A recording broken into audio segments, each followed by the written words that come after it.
So, you want to save the world with clean energy? Make money doing it? Confused about the economic and technical realities of residential and commercial solar, batteries, heat pumps, EVs? Want the real-world scoop on new energy technologies, not manufacturer hype? Then tune in to the Weekly Energy Show, hosted by Barry Cinnamon. Insights from Barry's 40-plus years in the solar and energy industry will help you understand the future ways we'll generate and consume energy. And now, here's Barry. Welcome to this week's Energy Show. Now, heat pump water heaters and heat pump HVAC systems seem to be poised to take over the world. Every building is going to have their water heated with a heat pump and air conditioning and heating done with a heat pump. But when I kind of talk to people and my experience in dealing with a lot of customers and products that are out there and how they match for what people are looking for, I could kind of come up with 5 reasonable reasons, actually 4 reasonable reasons and 1 unreasonable, get into that later, but 5 reasons why it might not be the best thing for you to install a heat pump HVAC system or a heat pump water heater system. So here they are. Here are the 5 reasons. First, maybe you don't believe in global warming and prefer to burn fossil fuels. There's a lot of people that take that attitude. Reason 2, heat pumps are too expensive. Reason 3, it's too complicated to install a heat pump system. Reason 4, I rent a house or plan to move. And reason 5, my existing HVAC and water heater is working just fine. So 80% of those are logical reasons why it might not make sense to go ahead with it. So as we dive into this, let's kind of get a little bit of specific technical background about heat pump systems. I'm going to start off with heat pump HVAC systems. You can see this picture over here. And so a heat pump HVAC system is basically an air conditioner in the summer, and it operates in reverse in the winter. So when it's in heating mode in the winter, it blows warm air into the house, and outside where the compressor unit is, you got colder air coming off. And these new heat pump systems, they work even in very cold climate. The state of Maine is standardizing on them. And you've got temperatures in Maine that are regularly down below 10 degrees Fahrenheit. You can also, if you're in a super cold place, super cold, let's say 50th state up in Alaska, you can get backup heat, you can get a hybrid system with gas, but in most cases, just a pure heat pump system is going to be good enough. And these systems have a very high efficiency. Now, technically, from an engineering standpoint, you can't have anything with over 100% efficiency.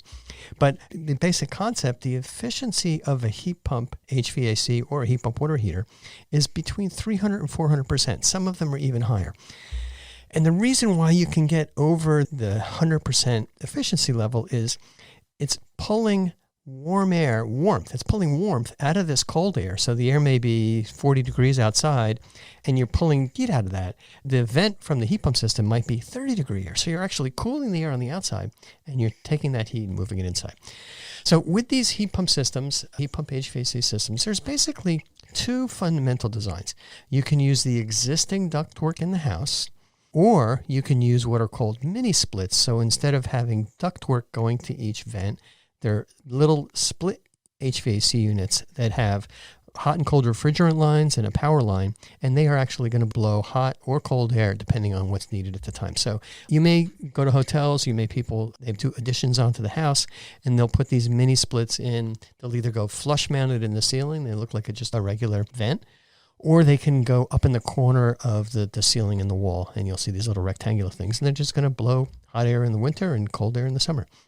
In my house, actually, I put in a hybrid system where there's ducts above and ducts below. I replaced all the duct work, and it's just working phenomenally well. So that's the basics for a heat pump HVAC system. For a heat pump water heater, or HPWH, very similar to a regular tank gas or electric water heater. You've got the cylindrical tank. And with gas systems, you've got a gas burner at the bottom. It's like a pot of water on a gas stove. And with electric systems, you have an electric coil inside. So the difference with a heat pump is instead of that gas burner at the bottom or electric coils inside, they put a small refrigeration system at the top. It's like a mini refrigerator, but it's operating in reverse. So the cool thing about it, or the hot thing about it, is that system extracts heat from nearby air and it creates really hot refrigerant. This refrigerant might be 150, 200 degrees, and it pipes that into the water into the tank in coils. It's the heat exchanger. And that warms up the water in the tank. I kind of run my system. Usually the hot water is at about 130 degrees. I could go a little bit lower, but that's okay. Sometimes we have the kids over. So that hot refrigerant really heats up the water to whatever temperature you want. And then really the kind of interesting thing is the exhaust from this water heater is cool air. I have one in my garage. So I have cool air kind of in the garage. It's like air conditioning my garage. My wife takes advantage of that because she has her collection of fruits and vegetables, and she has those underneath this air vent. So it's a little cool corner of the garage. But bottom line, I'm spending, and this has been installed for almost 5 years, spending on the average of about $7 a month for all the heating costs for the hot water I have in my house. It's just almost 10 times cheaper. And it's kind of a bummer actually here in Silicon Valley, water is so expensive. I'm spending way more for the water than actually for heating the water. And plus the exhaust air conditions our garage. Okay, so let's get back to the reasons why you don't or you may not want to put in a heat pump system. Reason number one, and this is the hardest reason to overcome. Some people don't believe in global warming and prefer to burn fossil fuels. Maybe they're just stubborn. Maybe they don't believe the accepted science. For those people who are still listening to my podcast right now, you probably don't need to listen to the rest of the podcast because I'm not going to convince you. But that's just kind of a fact. Now, there's a little bit of rationale and a little bit of logic in here. It depends on the source of electricity that you're using for your heat pump. If you're using carbon-free electricity, like if your utility has solar or wind farms, then putting in a heat pump is going to reduce the CO2 that's created when that electricity is generated. Taking it a step further, if your house is powered by your own rooftop solar system, it's even better because not only do you have carbon-free electricity, but you have darn cheap carbon-free electricity. I mean, we're putting in systems where the amortized cost of the electricity is something, between 6 and 10 cents a kilowatt hour compared to 66 cents on the peak time of the EV2 rate. Now, if your utility is only generating power with coal, maybe gas too, but coal, then putting in a heat pump is not going to really reduce the CO2 pollution because your electricity is still being generated by coal with a lot of CO2 emissions. So you're putting aside the CO2 emissions in terms of dollars and cents. A heat pump, whether it's heat pump HVAC system, hot and cold air, or whether it's a heat pump water heater, it's almost always cheaper to operate than regular electric appliances and almost always cheaper to operate than a natural gas appliance. That's because these heat pumps operate at 300 to 400% efficiency since they're just moving the heat. They don't just generate the heat. So that's reason number one, probably not going to convince you one way or the other. Reason number two, this is the most common. Heat pumps are too expensive. Yes, they're not cheap. It costs a little bit more to put in a heat pump water heater than a gas hot water heater. And there's a bunch of reasons for that. We'll talk about that.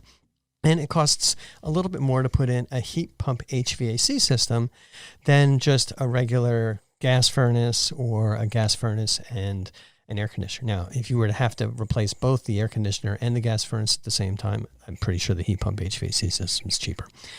But there's some good news. There are tax credits and rebates that are available to help offset these costs.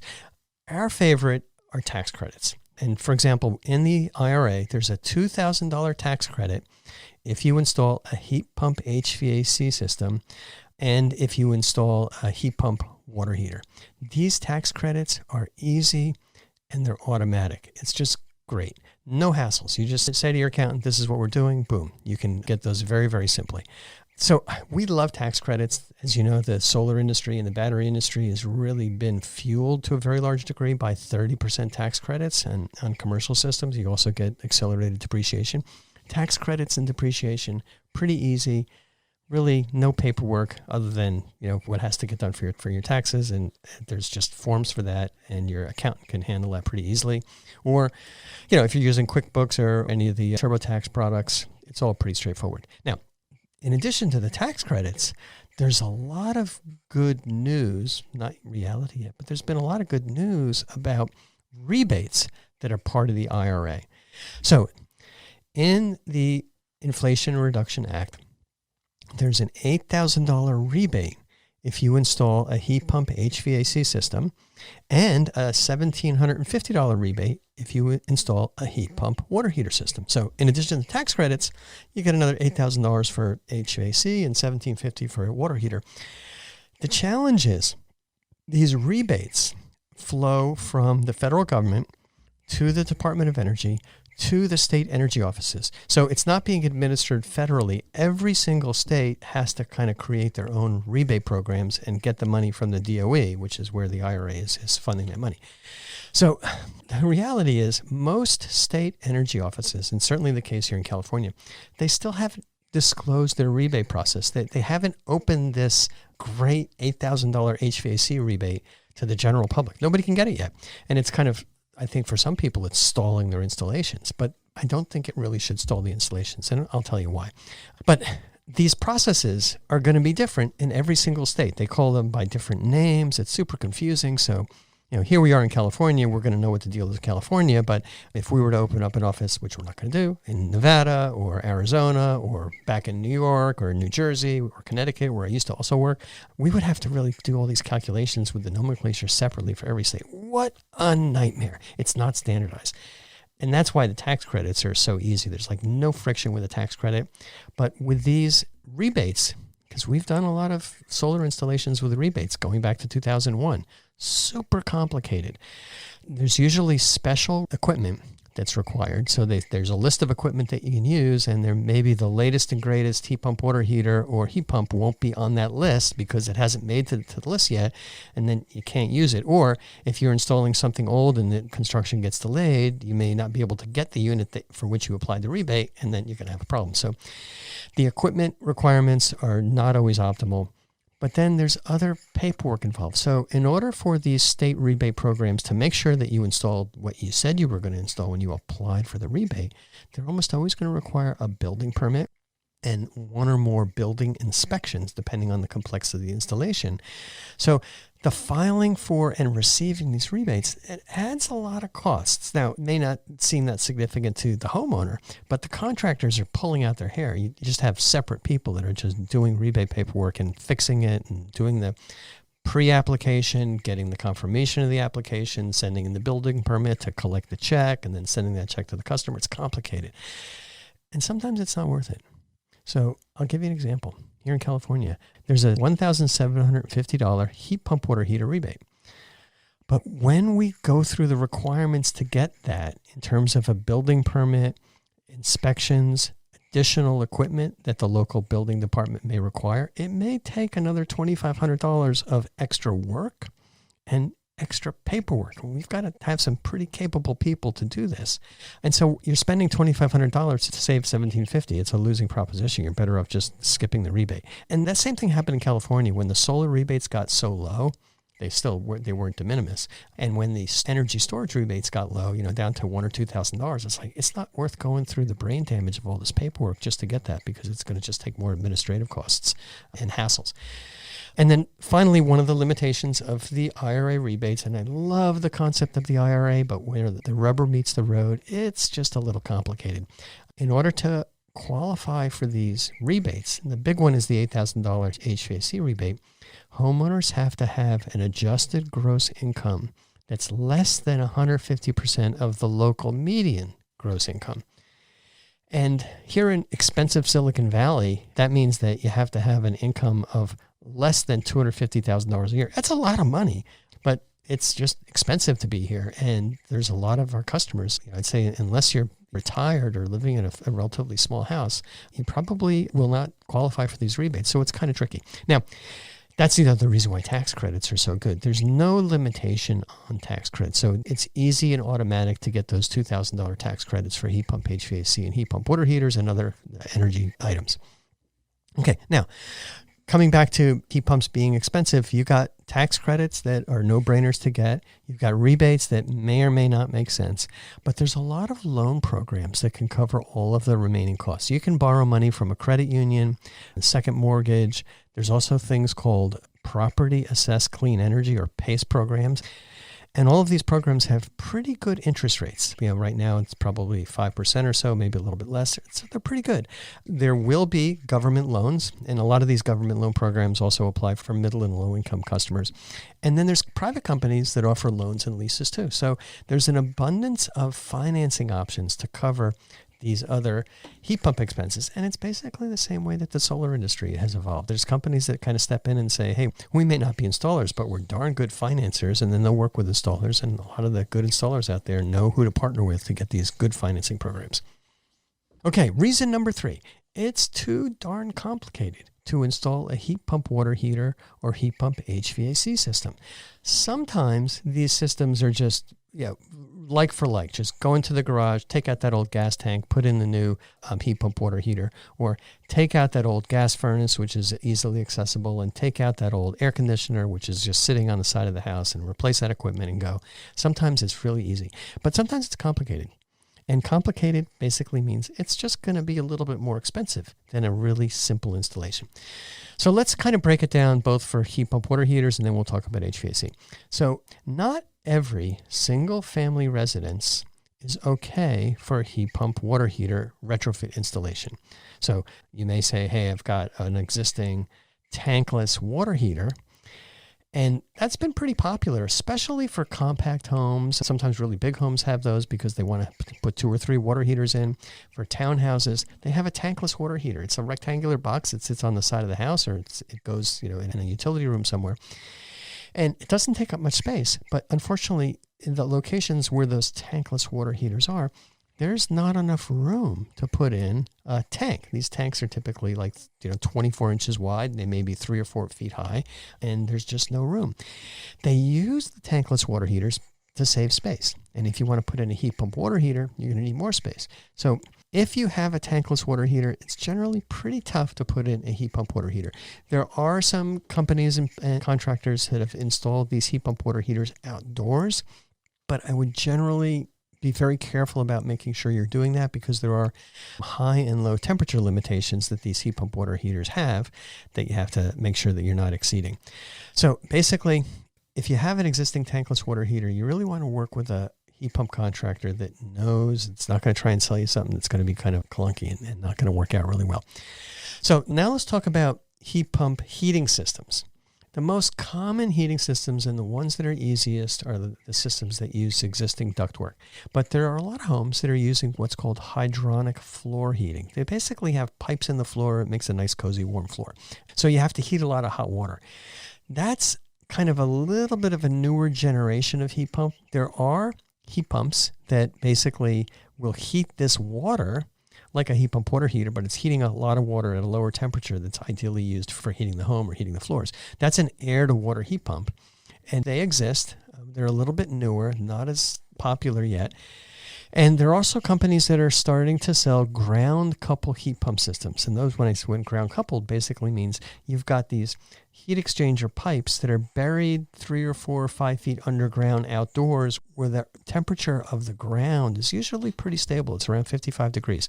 So you can actually, on a cold winter day when it might be 10 degrees outside, you're extracting heat from the ground, which might be only around 55 degrees. It's funny because my second job out of college after the solar startup that I was working for tanked was developing the first ground-coupled heat pump. It's something called a geopump with a company called Megatech. This goes back to 1982. But it was a good concept, and it's something that some companies are starting to run with now. But if that's the kind of system you have, a hydronic floor heating system, a little bit trickier to find a heat pump system that would actually heat and cool your house.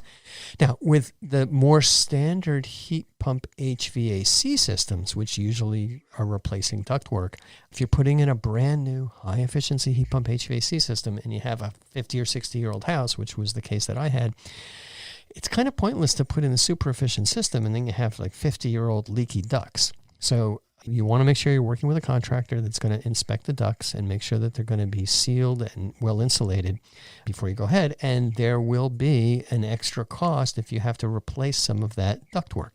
Not that big a deal. It's just going to be an extra cost. And it's very, very common. And I'd say if your existing ductwork is much over 30 or 40 years, you definitely want to replace it. The new ductwork is going to be much better insulated. You're not going to have leaks. And it's very hard to kind of fix this old ductwork. And in fact, in order to get inspections done in some places like here in California, you need to actually have some testing of the ductwork that's used with the system to make sure it's not leaking. Good idea, actually. Now, the other alternative, if you don't want to mess with your ductwork, or if you just want to heat and cool a few rooms, let's say you put an addition onto the house, or you're planning on that, you don't want to run new ductwork to it, you can put in these things called mini split systems. And they're pretty popular. Coming back to the graph that we showed earlier on, those are the little rectangular boxes that are near the ceiling of the room or flush mounted, and they will basically blow hot air in the winter and cold air in the summer, and there's a little thermostat or a remote control to control it. Really, really easy. So you don't need to worry about ductwork. And then kind of the third is a hybrid option. Maybe you're going to be using new or existing ductwork for your ground floor of your house, and maybe you're going to be using mini splits for the upper floor. And these heat pump compressor units, actually, many of them can support both at the same time. So that's kind of cool. That's what I have at my house. I have new ductwork in the attic, also new ductwork in the crawl space with two different thermostats, and I can kind of keep those two zones separate. And during the day, I let them coast. Whatever might go, temperature goes up in the summer, goes down in the winter. And before we get home, the thermostat goes on, and it kind of gets everything comfortable. So there's always going to be room for that heat pump compressor unit. Usually, for most systems, it's replacing the existing air conditioner compressor unit, and the heat pump systems are usually more compact than the existing air conditioner compressor. But then there's a lot of new systems where basically they're little rectangular boxes. It's like a white box with a big fan on it, and it just hangs on the wall, taking up effectively zero space. So lots of options. And so want to work with contractors that are kind of accustomed to this, and also keep in mind, if it's complicated, just maybe a little bit more expensive, that just makes it more important to seek out a good contractor and look for the right incentives that are going to make sense for you. Okay, reason number 4, I rent my house, or I plan to move in a few years. That's a good reason. Why should you spend a ton of money if you're planning on moving in a few years? You may want to talk to a realtor and find out if it makes sense to make that improvement. Sometimes it does make sense to make that home improvement, but a lot of times, why sink in, $10,000 or $20,000 into the house if you're not sure you're going to get the money back in terms of the sale of the house? So that's a good question. And if you rent a house, maybe your landlord's one of those really great 1 in a million landlords that's happy to make improvements, but generally landlords are cheap. And they're not going to want to make expensive improvements, especially since the landlords don't usually pay the utility bill. So, why would they bother? So this reason number 4, I rent or plan to move, good reason why you may not want to be considering a heat pump right now. And then finally, reason number 5, my existing HVAC system and water heater are working just fine, and those are darn good reasons. The most cost-effective way to make this upgrade decision is to replace the equipment when the existing equipment fails, when it's too old, when it breaks. That's what I did for my house. I had a perfectly good gas furnace, but in May, when I turned the air conditioner on a first warm day, it's like nothing. It was old, and I could probably have gotten it repaired. But I figured, at this point, let's just bite the bullet. And 5 years ago, I said I want to really understand and learn about these heat pump things, and greatest decision. And keeping in mind, as you replace that existing HVAC system or water heater, you're going to end up with something in terms of HVAC that's more comfortable. And it's also good not to have as many of those gas flames around. So you're definitely safer with an electric heat pump water heater or electric heat pump for HVAC. You're not burning gas. There's no pilot light. It's a lot safer, and there's no emissions. So my advice is plan for installing a heat pump water heater, which may mean making sure that you have the right size electrical service and make sure you have an outlet there, and plan for upgrading to a heat pump HVAC system. When your existing equipment dies or is about to die, that's when you want to pull the trigger, because you don't want to wait a while and find out, oh, heck, now I got to go find an electrician that's going to upgrade the electrical for my heat pump water heater. There's lots of good options there, but just plan for it, because it does take up probably a few more days to put in these heat pump systems than just, basically a like-for-like replacement of a dead gas water heater for a new gas water heater. Okay, so just wrapping up here, when I kind of reflect over these reasons, the only good reasons not to get a heat pump are if you plan to move, or if you're renting, or if your existing HVAC system and hot water heater are in good shape. I'm not a pushy salesman. I'm not saying you should do it now, but that's certainly when the systems die, that's when you want to replace it.